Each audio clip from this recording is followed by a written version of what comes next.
श्री महावीर प्रभु को मेरी वंदना। श्री महावीर प्रभु को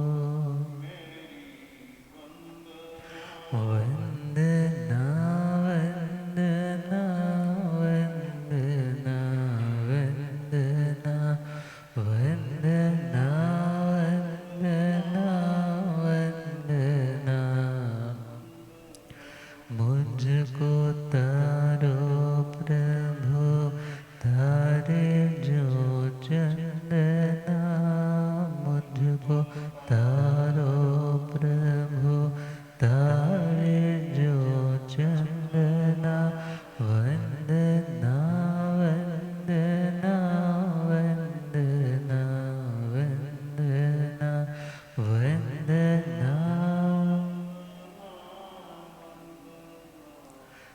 तेरे चरणों में दाता मेरा ध्यान हो। तेरे चरणों में दाता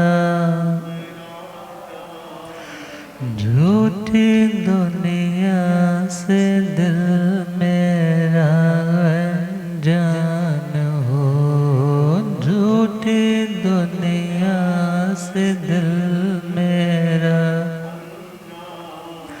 चाहे सुख में रहूं चाहे दुख में रहूं। चाहे सुख में रहूं चाहे समता टूटे नहीं है यही स्पंदना। समता टूटे नहीं है यही वंदना वंदना वंदना वंदना वंदना वंदना वंदना। अनंत अनंत शांति के निकेतन शासनपति श्रमण भगवान महावीर स्वामी के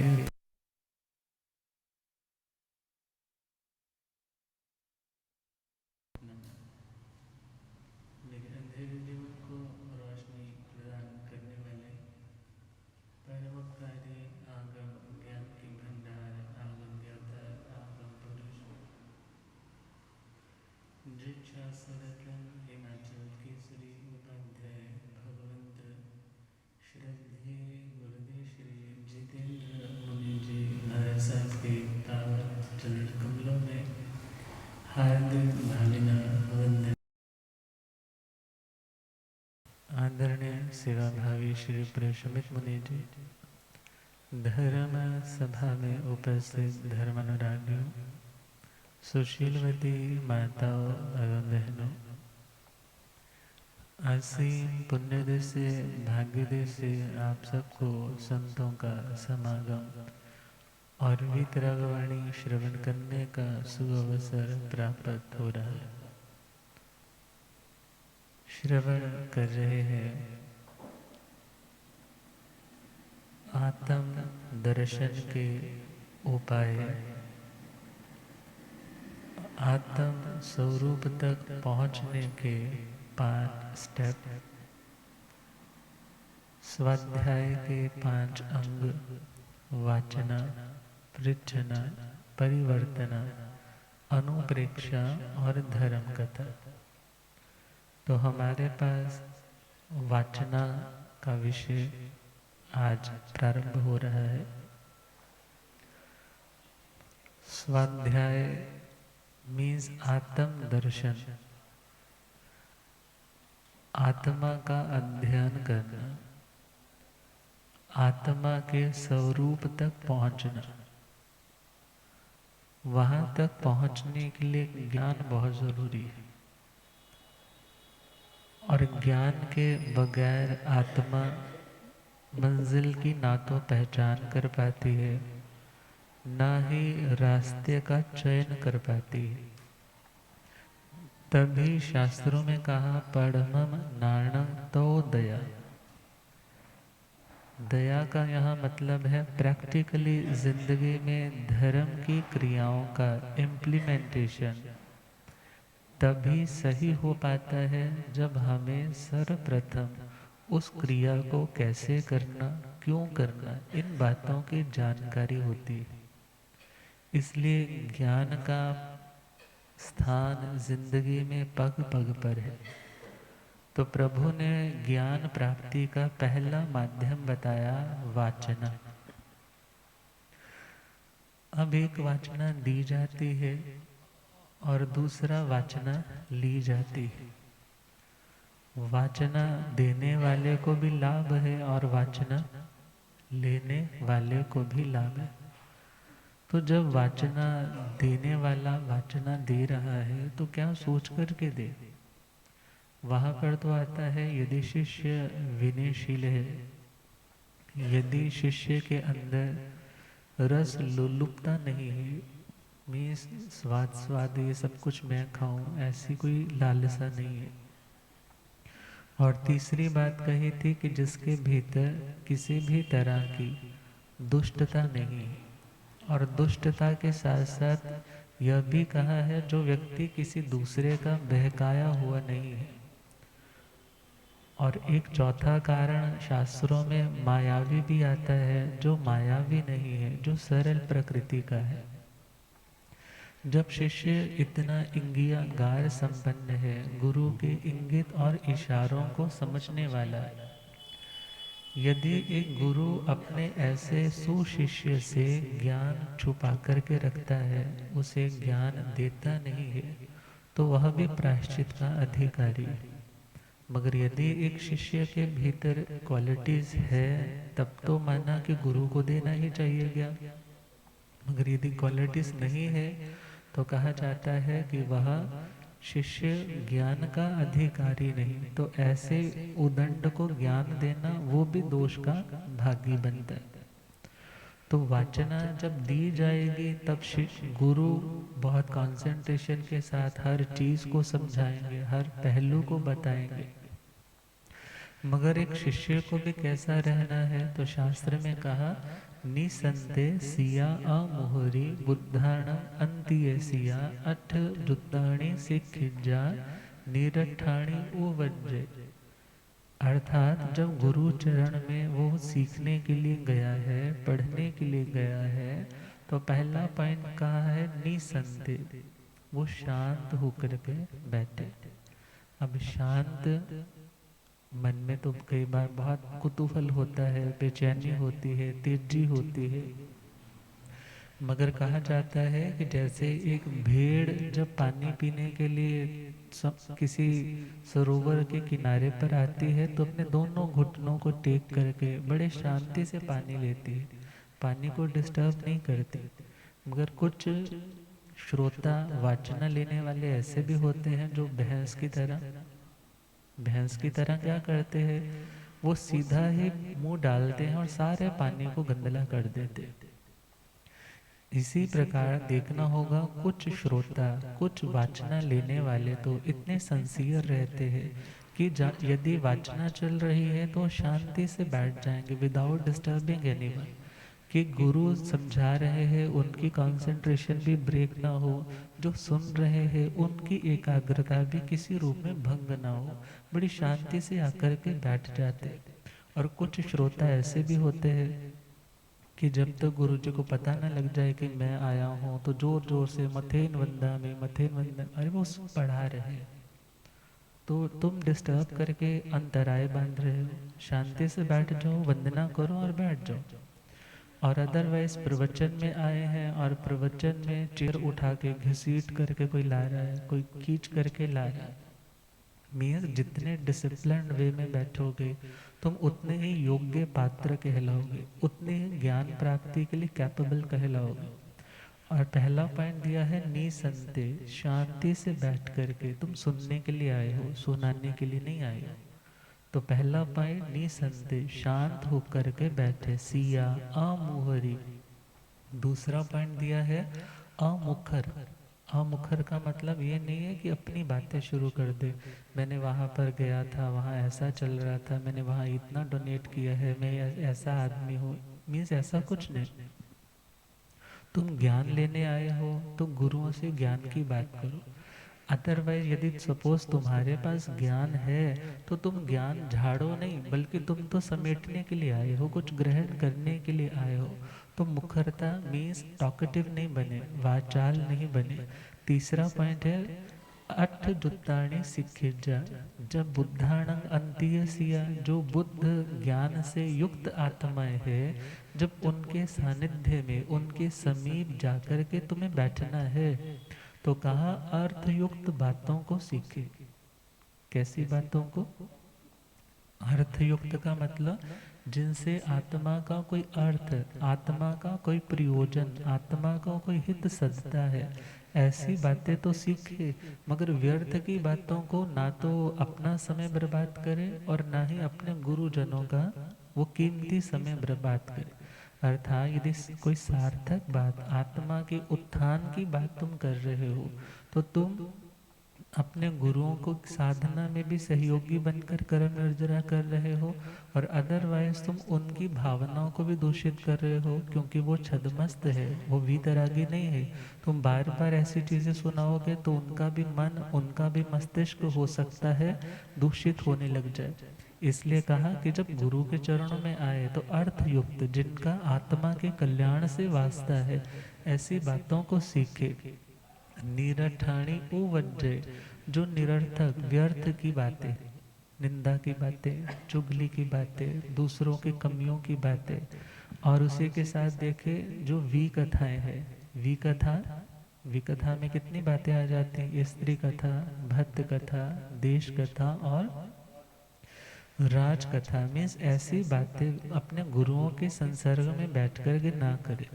और यदि तुम एक अच्छे वास्तव में कुछ सीखने के लिए आए हो, कुछ पाने के लिए आए हो, तो तुम्हें इन बातों पे थोड़ा चिंतन करते हुए थोड़ा संयमित होकर के बैठना चाहिए।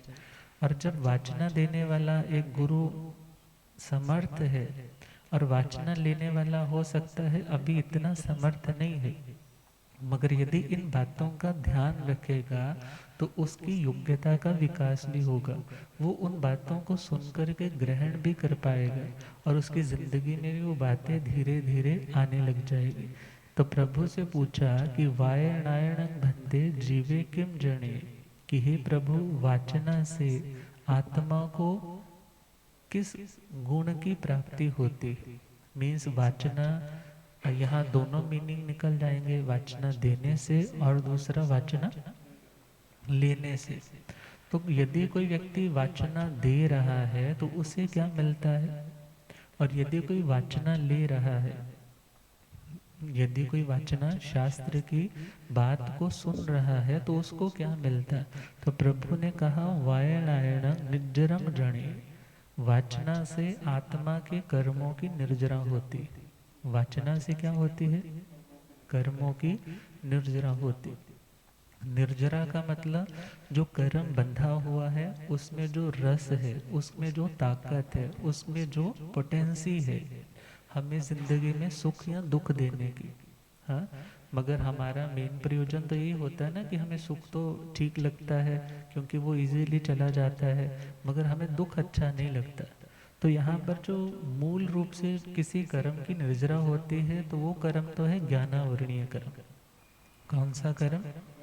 ज्ञानावरणीय, ज्ञान को ढकने वाला, मतलब अज्ञान। जब हम कुछ ज्ञान की बात सुनते हैं तो उससे हमारा क्या दूर होता है? अज्ञान। हम कहते हैं आज तक तो मैं अननोइंगली ऐसा करता रहा, मगर आज पता चला ऐसा करना आत्मा के लिए अच्छा नहीं है। जैसे किसी रोगी को किसी ने बोल दिया कि तुम्हें अच्छा ये प्रॉब्लम है, तुम्हें खांसी ज़्यादा रहती है तो तुम कुल्फ़ी खाया करो, तुम गोलगप्पे खाया करो, तुम चाट पकौड़ी खाया करो। अब उसने तो बता दिया और उसे भी अच्छा लगा कि ये तो बहुत अच्छी चीज़ है, मगर उसने खाया और उसकी खांसी क्या हो गई? बढ़ गई। अब विचार करना है कि यदि उससे प्रॉब्लम बढ़ रही है तो वो चीज़ हमें भले उस टाइम तो अच्छी लगी, मगर जब रिजल्ट अच्छा नहीं आया तो हमारा ख्याल गया कि शायद मैंने कुछ गलत चीज़ ग्रहण कर ली। अब विचार करना है, हम चाहते हैं रोग दूर हो जाए, तो रोग की निवृत्ति के लिए मीन्स अशांति की निवृत्ति के लिए हम घर के क्या बोलेंगे, तुमने किसको सुना था, किसकी बात को माना था, वो कहते हैं मैंने उसकी बात को माना था, तो घर के लोग कहते हैं वो तो निरा पागल है। तुम किसी अच्छे डॉक्टर से बात करते, किसी अच्छे जानकार से बात करते तो तुम्हें सही डायरेक्शन देते। अब वो सही जानकार के पास जाता है, अब उसे पता चलता है इन इन चीज़ों से ये प्रॉब्लम बढ़ती है, ये चीज़ें नहीं करनी चाहिए। अब नहीं करनी चाहिए मतलब अब उसे पता चला ना, उसका अज्ञान ज्ञान आने से दूर हो गया। अज्ञान मतलब अंधकार, ज्ञान मतलब प्रकाश। मतलब अंधकार कब दूर हुआ, जब प्रकाश आया। जिंदगी में ऐसे बहुत से डिसीजन व्यक्ति अज्ञान दशा में ले बैठता है, मगर जब उस बात के बारे में जानकारी होती है तो बड़ा पश्चाताप होता है। कई बार मौका हाथ से निकल जाता है और कभी हाथ में भी मौका रहता है।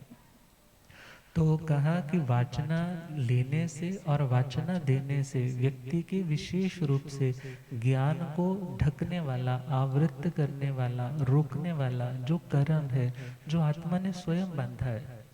कैसे बांधा है, कोई ज्ञानवान है, उसकी निंदा की, उसकी अवहेलना की, उसके बारे में कुछ गलत बोला, अब विचार करना है, उस टाइम तो बोल दिया, मगर ऐसा बोलने से हमने वो कर्म उपार्जित किए, इन्वेस्टमेंट में वैसे कर्म डाल लिए, या हमारे ज्ञान की लाइट के आगे ऐसे पर्दे हमने टांग लिए जो हमारी जिंदगी में ज्ञान प्राप्ति में हमें रुकावट क्रिएट करें।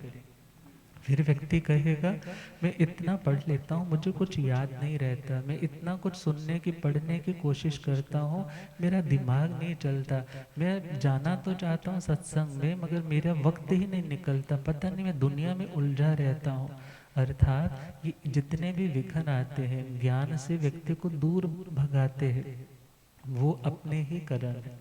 और देखा जाए ज्ञान की अशातना करना, ज्ञान के उपकरणों की भी अशातना करना, और यदि कोई ज्ञान सीख रहा है तो उसके प्रति मन में ईर्ष्या का भाव रखना, और ये तो बड़ा ज्ञानी बनता जा रहा है, मेरे पास तो वक्त नहीं होता, और उससे ईर्ष्या के कारण उसके बारे में कुछ गलत बातें दुनिया में फैलाने लग जाना, अरे बड़ा ज्ञानी बन रहा है, इसमें तो ये कमी, इसमें तो ये कमी, इसमें तो ये कमी। और यदि कोई ज्ञान सीख रहा है तो उसके ज्ञान में रुकावट डालते रहना, अंतराय डालते रहना।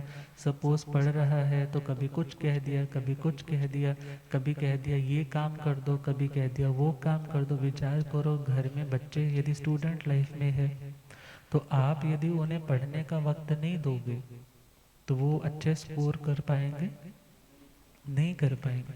अर्थात यदि आप भी आज कुछ अच्छे लेवल पर पहुंचे तो उसके पीछे आपके घर के लोगों का सेक्रीफाइस रहता है। वो लोग अपनी बहुत सी ऐसी चीज़ें हैं जिनको छोड़ देते हैं, वो कहते हैं घूमने जाना था छोड़ दो, बच्चों की पढ़ाई है, वहाँ शादी पे जाना था तुम एक जना चले जाओ, पीछे में बच्चे की केयर करो।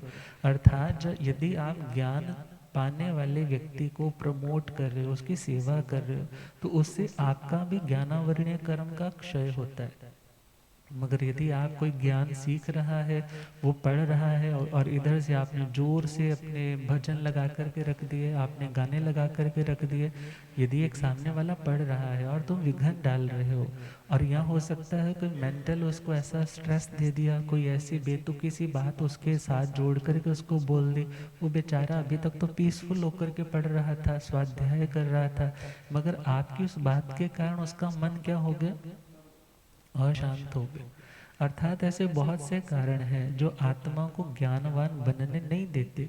मगर प्रभु कहते हैं जब एक आत्मा अपने गुरु के चरण में शांति पूर्वक, विनय पूर्वक, भक्ति पूर्वक आकर के उन ज्ञान की बातों को सुनता है तो धीरे धीरे उसके वो आवरण, वो कर्म जो अज्ञानता को ही क्रिएट करने वाले, जो हमारी सही जानकारी को रोकने वाले, वो कर्म छटने लग जाते हैं।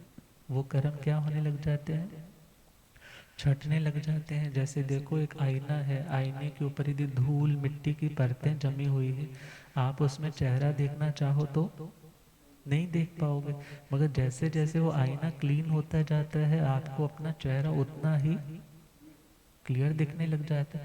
इसी प्रकार अपनी आत्मा के सही स्वरूप को जानने की इच्छा तो बहुत है, मगर जो धूल मिट्टी की परतें आत्मा ने दूसरों के ज्ञान में विघ्न डाल करके, ज्ञानियों की अभिनय करके इकट्ठी कर रखी है, उस धूल को क्लीन करने का यदि कोई माध्यम है तो वो क्या है? वाचना लेना। वाचना लेना और दूसरा वाचना देना। तो कहा कि निर्जरा, उन कर्मों की निर्जरा होती है। निर्जरा का मतलब जो उन कर्मों में फल देने की शक्ति थी, फल देने की शक्ति थी, वो कर्म फलहीन या रसहीन, उनकी पोटेंसी वो खत्म होने लग जाती है। और जब वो खत्म होने लग जाती है, मीन्स वो निस्सार सा होकर के स्वतः ही आत्म प्रदेशों से अलग हो जाता है। और अलग होने का नाम ही क्या है? निर्जरा। कर्मों का जो आंशिक क्षय है, आंशिक का मतलब जैसे 100 रुपया कर्जा है, आपने उसमें से 1 रुपया भी लौटाया है, मीन्स आप अपने कर्जे से कुछ हद तक मुक्त हुए। इसी प्रकार कर्मों की 1% भी उसकी क्षति होना, कर्म का घटना, उसका नाम भी निर्जरा है। और 99.9, हाँ 99.9, जस्ट कितना रह गया है शेष? 0.1%, जस्ट उतना भी शेष है, उसको भी हम क्या बोलेंगे? आंशिक क्षय। क्या बोलेंगे? आंशिक। आंशिक मतलब अंश में, मीन्स कुछ अंश अभी शेष है, कुछ अंश उसका, वो अंश बड़ा भी हो सकता है, वो अंश, वो पार्ट छोटा भी हो सकता है। इसी प्रकार जो कर्मों की आंशिक क्षय की स्थिति है, उसका नाम निर्जरा है। उसका नाम क्या है? निर्जरा। और जो कर्मों की संपूर्ण क्षय की स्थिति है, उसका नाम मोक्ष है। उसका नाम क्या है? उसका नाम मोक्ष है। तो खैर हम बात कर रहे हैं, जब आत्मा ज्ञान सीखता है, पढ़ता है, गुरु के चरण में जाकर के वाचना लेता है, यह गुरु जो वाचना दे रहे हैं उनके भी क्या हो रहा है? ज्ञानावरणीय कर्म की विशेष निर्जरा हो रही है। मतलब उनका ज्ञानावरणीय कर्म विशेष रूप से क्षीण हो रहा है, घट रहा है। और उसके साथ साथ और कर्म भी, और बाकी कर्म भी क्या हो रहे हैं? क्षय हो रहे। अब हम बात करें, अगला पॉइंट है सूयस य अणुसज्जनाय अणासायणाय वट्टय।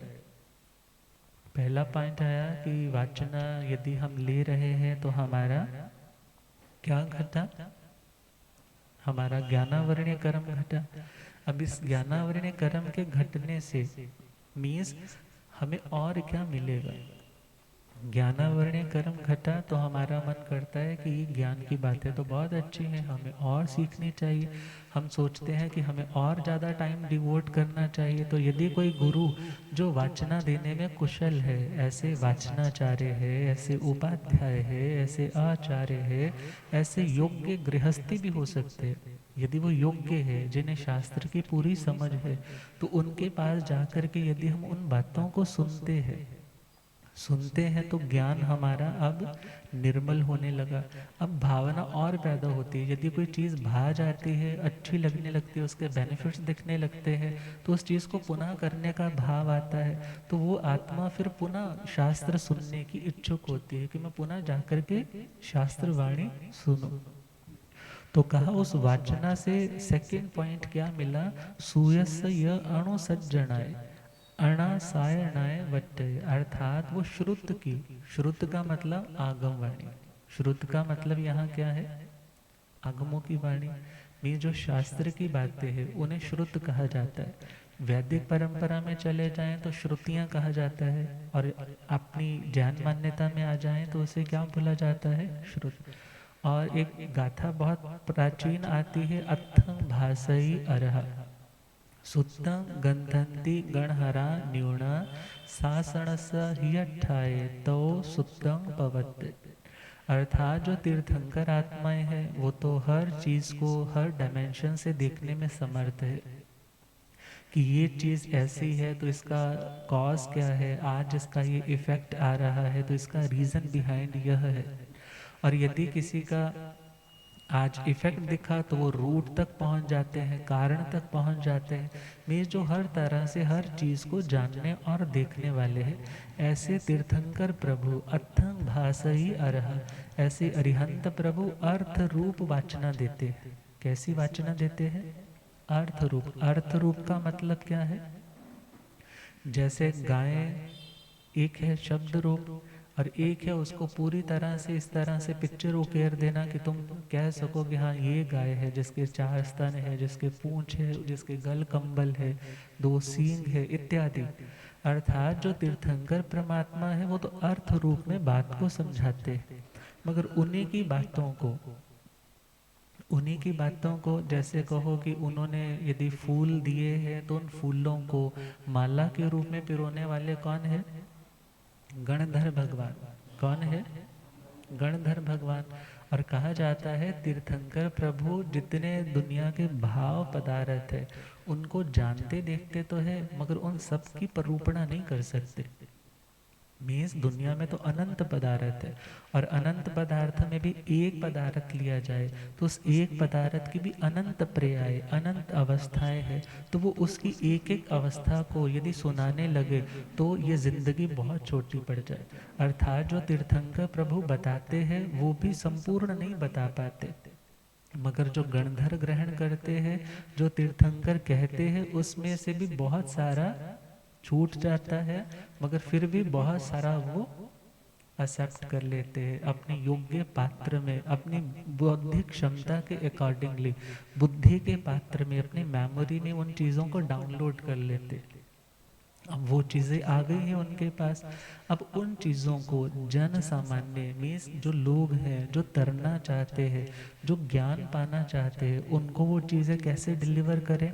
तो अपने माइंड में ही वो इस तरीके का उनके पास योग्यता है कि अब उन्हें वो सूत्र रूप में मीन्स शब्द रूप में अब उन्हें कन्वर्ट करते हैं। जैसे कहे एक व्यक्ति जो अपनी लेक्चर दे रहा है, प्रवचन दे रहा है, बहुत अच्छे से समझा रहा है, और सामने बैठा हुआ कोई इतना ज़्यादा स्कॉलर है, जो इतना अच्छा पोइट है, वो उस सुनने वाले वक्ता की हर बात को पोइटिक लैंग्वेज में क्या कर रहा है? कन्वर्ट कर, और कन्वर्ट करके कि दुनिया इसको समझ सके, तो फिर आगे वो दूसरी रूप में दुनिया को सुनाते हैं। इस तरीके से समझे, प्रभु ने जो कंटेंट बताया सारे का सारा, उस कंटेंट को किस में कन्वर्ट किया? कभी पद्य रूप में, कभी गद्य रूप में, मीन्स कहीं पे पोइटिक लैंग्वेज में, और कभी वो जो जैसे लाइंस वाइज चलता है उस रूप में। किन्होंने कन्वर्ट किया? गणधर भगवान। और वो गणधर भगवान देखा जाए तो श्रुत केवली है, भले वो अभी जिन नहीं थे उस टाइम, मगर जिन सरीखे थे। तो ऐसे जो विशिष्ट बौद्धिक क्षमताओं के धनी है, जिनके पूर्व की अपूर्व साधनाएं है, जो आज जागृत हो चुके हैं, वो प्रभु से तो त्रिपदी ही सुनी। हाँ, उपन्ने व विगमे व दुभय व, अर्थात वस्तु उसकी पर्याय उत्पन्न होती है और उसकी एक अवस्था मीन्स उसकी फॉर्म नष्ट होती है, मगर फिर भी उनमें से जो एक द्रव्य है वो शाश्वत रहता है। जैसे आपके पास आभूषण है, आभूषण की पर्याय चेंज हुई, आपके पास कंगन है, आपने कहा नहीं नहीं अब तो ब्रेसलेट का ज़माना आ गया, आपने ब्रेसलेट में उसमें उसको कन्वर्ट कर लिया। मीन्स पहले वाली जो अवस्था थी वो नष्ट हो गई, नई अवस्था ब्रेसलेट की बन गई। मगर इनमें यदि कोई कॉमन चीज़ अभी भी ट्रेवल कर रही है तो वो कौन है? वो गोल्ड है। इसी प्रकार आत्मा की, जीव की और पुद्गल की, हर चीज़ की अपनी अपनी पर्याय है। पर्याय जन्मती है और नष्ट हो जाती है, मगर जो द्रव्य है वो कांस्टेंट रहता है। अतः जब उन्होंने इतनी बातों को सुना तो फिर उनकी बातों को उन्होंने शब्द रूप में बयान करने के लिए कि इजीली लोग उसको कंसीव करके समझ सके कि क्या कह रहे हैं प्रभु, प्रभु ने हमें क्या समझाया। तो शासन से ही अट्ठाए, शासन के हित के लिए। किसके हित के लिए? शासन का मतलब, शासन का मतलब, शासन का मतलब एक तो होता है डिसिप्लिन, कि आप किसी के ऊपर हुकूमत करते हो, मगर शासन का यहाँ मतलब देखा जाए तो जहाँ आत्म अनुशासन का पाठ पढ़ाया जाए। प्रभु का मार्ग दूसरे पे अनुशासन करने का नहीं है, प्रभु का मार्ग तो निज पर शासन करने का है। प्रभु के शास्त्रों में तो यही आता, अपाचेव दम्य, वो आत्मा का दमन करना चाहिए। दमन का मतलब कंट्रोल, कंट्रोल का मतलब उसे डिसिप्लिन में रखना चाहिए। तो प्रभु ने जो लोग अपनी ज़िंदगी में शांति चाहते हैं और जो लोग चाहते हैं कि हमारे में डिसिप्लिन आए, तो उन लोगों के लिए प्रभु ने जो बातें कही उन्हें गणधरों ने समेटा और उन बातों को आगे डिलीवर किया। और इतना ध्यान रखना है कि यदि सपोज कहते हैं ना गंगा जी उतरी, हाँ, किनकी जटाओं में? शिव शंकर जी। कैसी स्टोरी सुनते हैं ना। अब वो गंगा जी उतरी है, अब गंगा आई है तो मीन्स आगे तक पहुंची है। इसी प्रकार जो जिन वाणी है वो तो पतित पावनी है, और ऐसी गंगा जो पहले किनके श्रीमुख में आई? तीर्थंकर प्रभु के। और तीर्थंकर प्रभु ने जो सुनाया वो उनको कितनों ने ग्रहण किया? गणधर भगवंतों ने। अब देखो, सपोज करो आप लोगों ने कभी पहाड़ियाँ देखी होंगी, और पहाड़ियों पे देखा होगा जो वाटर टैंक्स लगा रखे हैं, और वो नीचे तक शहर में सप्लाई के लिए बड़ी ऊंचाई पर पानी लगाते हैं कि फ्लो अच्छा रहे। अब वहाँ पर उन्होंने इतना बड़ा टैंक लगाया है पानी का। अब पानी वहाँ से नीचे तक लाने के लिए कितनी पाइप्स रास्ते में जोड़ी होती है, कनेक्ट की होती है। अब वो पानी देखा जाए, जब एक पाइप लगाई होगी तो कितना पानी भी वेस्ट हुआ होगा, दूसरी पाइप जब लगाई होगी तब भी पानी, क्योंकि वो तो इंसेसेंट फ्लो के साथ चलता आ रहा है। इसी प्रकार देखे जो तीर्थंकरों ने सुनाया था उसमें से सारा कुछ ना कुछ तो चला गया ना। फिर दूसरी पाइप किसने लगाई देखा जाए तो? वो गणधरों ने। फिर आगे देखे तो वो युग प्रधानाचार्यों की पटावली चलती है, फिर उन्होंने पाइप पाइप पाइप पे पाइप। अब चलते चलते देखे तो लास्ट पाइपलाइन जब चली तो वो भगवान के निर्वाण के 980 वर्ष बाद, जब वल्लभी नगरी थी, और उस वल्लभी नगरी में कौन से आचार्य हुए? आचार्य श्री देवर्धि गणि क्षमा श्रमण जी। अब वो विक्रम, विक्रम नहीं बल्कि वीर निर्वाण की 980 से 953 993 तक, मीन्स वो इतने सालों का जो अवधि है उसमें उन्होंने 500 आचार्यों को वहाँ पे बुला रखा था, और उन्होंने आज तक जो स्मृति में अंकित थी बातें उन सभी को टैली करते करते उन्हें लिपिबद्ध करना शुरू कर दिया।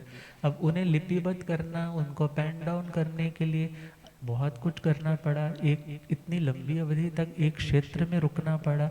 मीन्स देखा जाए ये अपवादिक चीज़ें हैं, और आज तक तो लिखने की परंपरा नहीं थी, मगर अब श्रुत, हम समझ रहे हैं ना, श्रुत, तो आज तक तो वो सुन करके याद हो जाता था, आगे डिलीवर कर देते थे। अब इस कारण इस ज्ञान को क्या कहा जाता था? श्रुत ज्ञान। प्रभु की बातों को क्या कहा जाता था? श्रुत।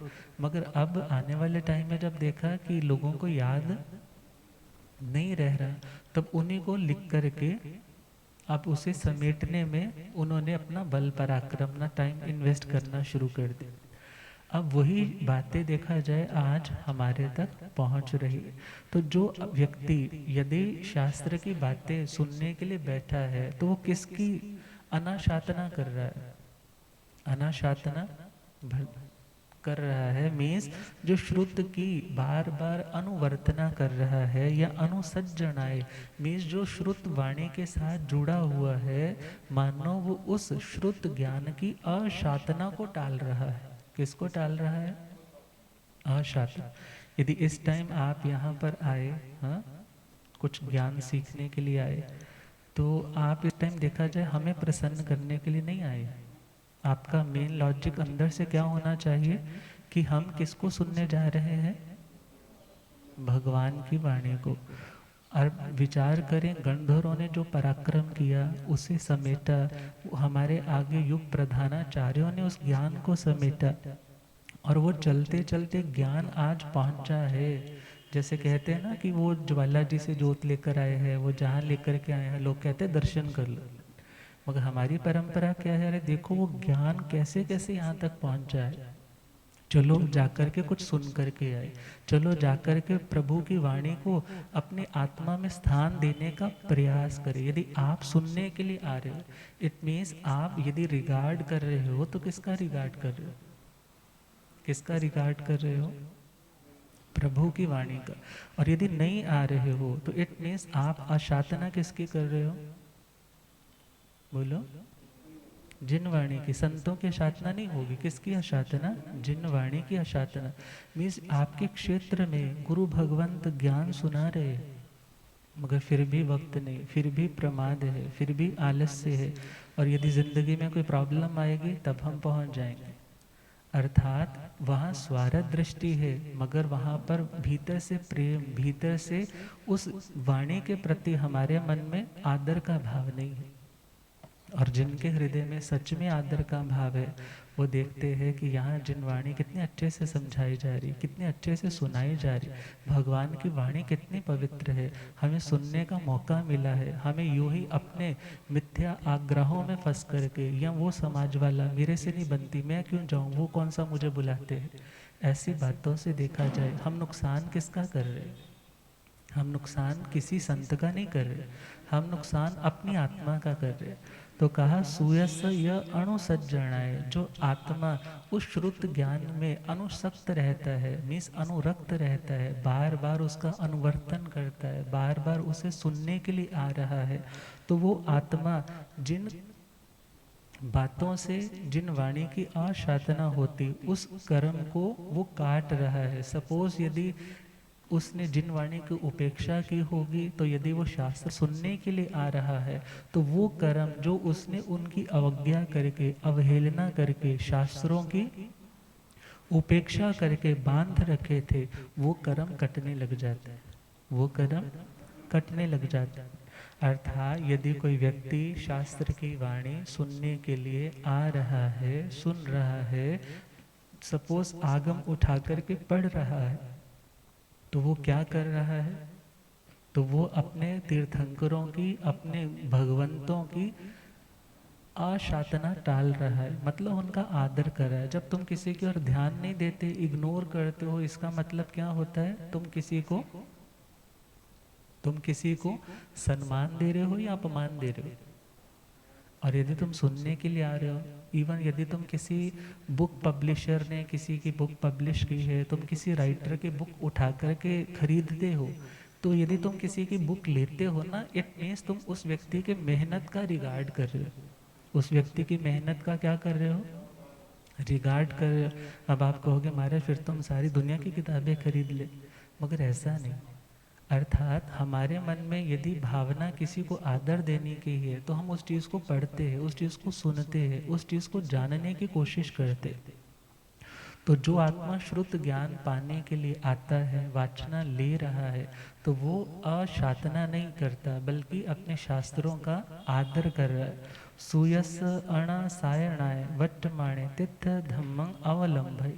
और जो आत्मा श्रुत ज्ञान को आकर के सुन रहा है, वाचना ले रहा है या वाचना दे रहा है, वो आत्मा जिसने शास्त्रों की अवहेलना नहीं की, उन्हें प्रायोरिटी दी, उन्हें सम्मान दिया, उन्हें पढ़ने के लिए बैठा है, उन्हें सुनने के लिए बैठा है, उन्हें सुनाने के लिए बैठा है, तो ऐसी आत्मा जो शास्त्रवाणी में आज निमग्न होने के लिए, उस सरोवर में डुबकी लगाने के लिए आया है, वो आत्मा तीर्थ धम्मं अवलंबई, तीर्थ धर्म का आश्रय लेता है। तीर्थ धर्म का मतलब दो चीजें हैं, एक तीर्थंकर और एक तीर्थ। तीर्थंकर प्रभु को तीर्थ नहीं कहते। भगवती जी सूत्र में आता है तीर्थ अलग चीज है, तीर्थंकर अलग चीज है। तीर्थंकर कौन है? जो तीर्थ के रचनाकार है, मीन्स जो साधु, साध्वी, श्रावक और श्राविका रूप इस भाव तीर्थ की स्थापना करते हैं, वो तीर्थंकर है। मगर जो तीर्थ है, तीर्थ अलग है, तीर्थंकर अलग है। इसका मतलब क्या हुआ? तीर्थंकर को हम तीर्थ नहीं कहते, तीर्थंकर तो तीर्थ को करने वाले हैं। और देखा जाए तो तीर्थ शब्द के लिए आचार्य शांति सूर्य जी की जो बृहद वृत्ति आती है तो 3 मीनिंग दिए हैं तीर्थ शब्द के। तीर्थ का पहला मीनिंग आता है प्रवचन। तीर्थ का पहला मीनिंग क्या आता है? प्रवचन। तीर्थ किसे कहा था? जो हमें इस किनारे से दूसरे किनारे पर ले जाए। हमने ब्रिज को भी तीर्थ कहा था, हमने घाट को भी तीर्थ कहा था। अर्थात जो हमें इस किनारे से उस किनारे ले जाए उसको हमने तीर्थ कहा, जो हमें तिरा दे। तो तीर्थ प्रवचन को भी कहा, तीर्थ गणधरों को भी कहा। तीर्थ किने बोला? गणधर भगवंतों को भी कहा। और उसी के साथ साथ देखे तीर्थ चतुर्विध संघ को भी कहा। तो पहला शब्द तीर्थ किन के लिए दिया? पहला शब्द तीर्थ किन के लिए दिया? प्रवचन के लिए। मीन्स जो आगमों की वाणी है। यदि कोई व्यक्ति शास्त्र सुनने के लिए आया है तो वो प्रवचन का जो रहस्य है उसे जानने के लिए आया है। मीन्स वो अपना कर्तव्य समझता है कि मुझे इस कुल में पैदा होने का सौभाग्य मिला, तो मुझे इसको जानने का भी सौभाग्य खुद बनाना है। अर्थात मुझे इन बातों को सीखना है।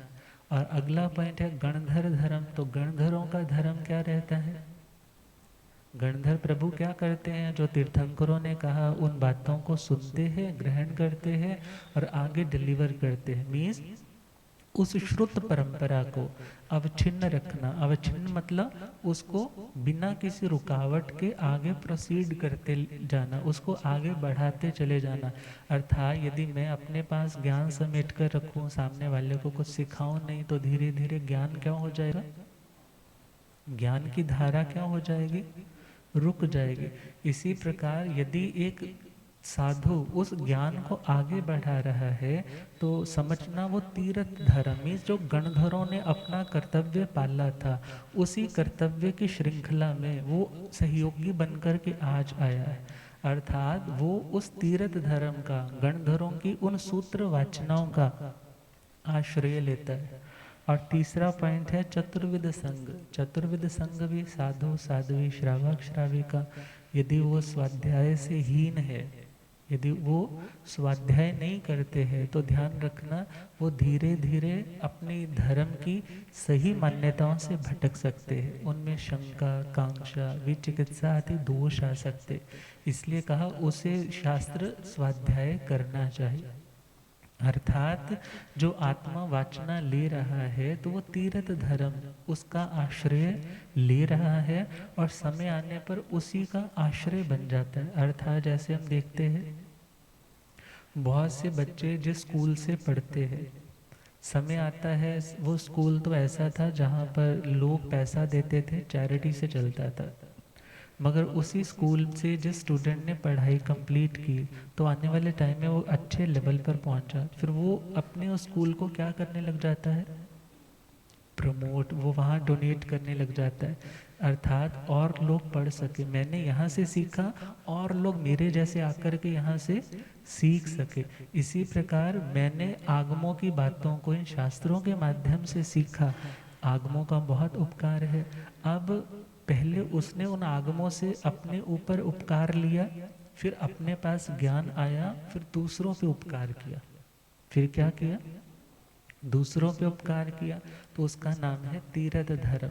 अर्थात वो आत्मा तीर्थ धर्म को अवच्छिन्न रखता है। और प्रभु कहते हैं तीर्थ धम्मं अवलंब माणे महानिज्जरे महापज्जवसाणे भवे।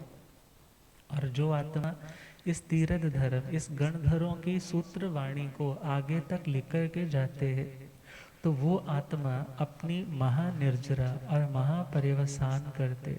महानिर्जरा का मतलब महान कर्मों का क्षय करते हैं। पहला मीनिंग हुआ जो कर्म बहुत भारी है वो भी क्षीण होते हैं। दूसरा जो क्वांटिटी में बहुत सारे कर्म है उनकी भी निर्जरा होती। पहला पॉइंट। दूसरा है महापर्यवसान। पर्यवसान का मतलब है पूरी तरह से अंत करना। पूरी तरह से अंत का मतलब मुक्त की स्थिति, मोक्ष की स्थिति। अर्थात मोक्ष जाने का यदि कोई उपाय है तो वो भी वाचना। गुरुदेव पधारे। हो रब मेरा साथ गुरु बन के।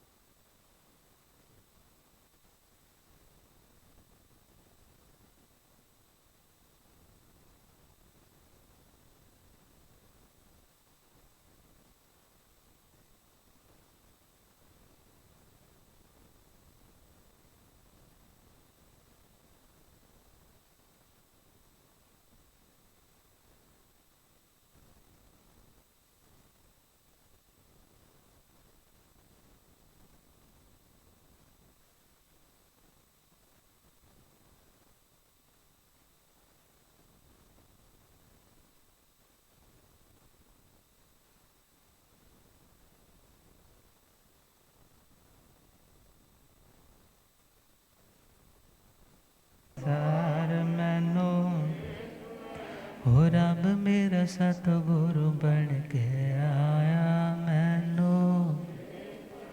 बलियागम ज्ञाता आगम पुरजन शास्त्र तन हिमाचल केसरी उपाध्याय भगवंत श्रद्धे गुरुदेव श्री जितेंद्र मुनि जी। तो जो शास्त्र सुनने के लिए बैठा है, वाचना लेने के लिए बैठा है, वो व्यक्ति तो कर्म भी काट रहा है, ज्ञान भी उपार्जित कर रहा है और अपने शास्त्रों की, अपने तीर्थंकरों की, अपने गणधरों की, अपने उन प्रधानाचार्यों की जिन्होंने इतना उपकार किया, उन बातों को सुन करके उनका सम्मान कर रहा है, उनका सत्कार कर रहा है, सम्मान कर रहा है। और यदि उसकी उपेक्षा कर रहा है, इट मीन्स आशातना कर रहा है। अर्थात यदि शास्त्र सुनने के लिए जा रहे हो तो आप किसी गुरु को सुनने नहीं जा रहे, आप किसको सुनने जा रहे हो? भगवान को। और यदि गुरु भी आज शास्त्र सम्मत कुछ कह रहे हैं तो वो भी उन्हीं भगवंतों की तरह आदरणीय, वंदनीय, पूजनीय होने लग जाते हैं।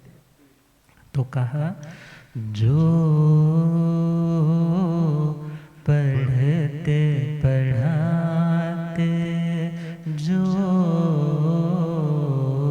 पढ़ते जीवन की नैया भव से तरते तिराते, जो पढ़ते खुद को निहारने को आगम नयन है, खुद को निहारने को आगम मंजिल में रास्ते का होता चयन है, मंजिल में रास्ते का होता आवागमन भी छूटे, मंजिल वो पाते जो पढ़ते पढ़ाते, जो पढ़ तीर्थंकर प्रभु जो भी सुनाए, तीर्थंकर प्रभु जो भी गणधर उन्हीं की बातें शब्दों में गाए, गणधर उन्हीं की बातें शब्दों में द्वादशांग रच कर तीरथ आगे बढ़ाते, जो पढ़ते पढ़ाते, जो पढ़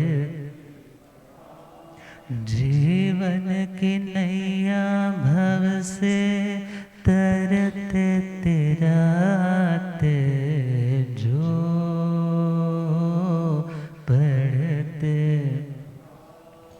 आगम की वाणी का करते जो आदर, आगम की वाणी का करते जो उनकी निर्मल होती मन की ये चांद, उनकी निर्मल होती मैली ये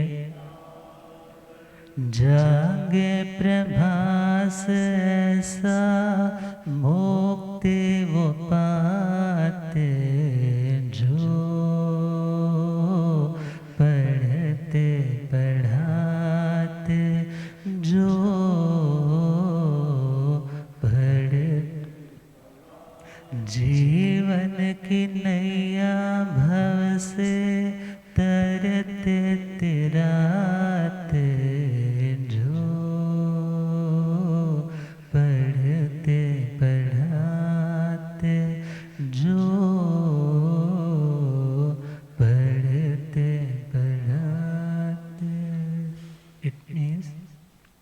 किसी को शास्त्र सुनाना मीन्स अपने ही अज्ञान को और घटाना। किसी से शास्त्र सुनना मीन्स अपने ही अज्ञान को और खत्म करते हुए ज्ञान की ओर बढ़ते चले जाना और अपने तीर्थंकरों का सम्मान करना, उनकी वाणी को सुनना, मतलब असाधना के द्वारा जो कर्म बांधे हैं उन कर्मों को काटना, सुलभ बुद्धि बनने के लिए आगे बढ़। तब गुरुदेव कृपा फरमाए। ओम शांति।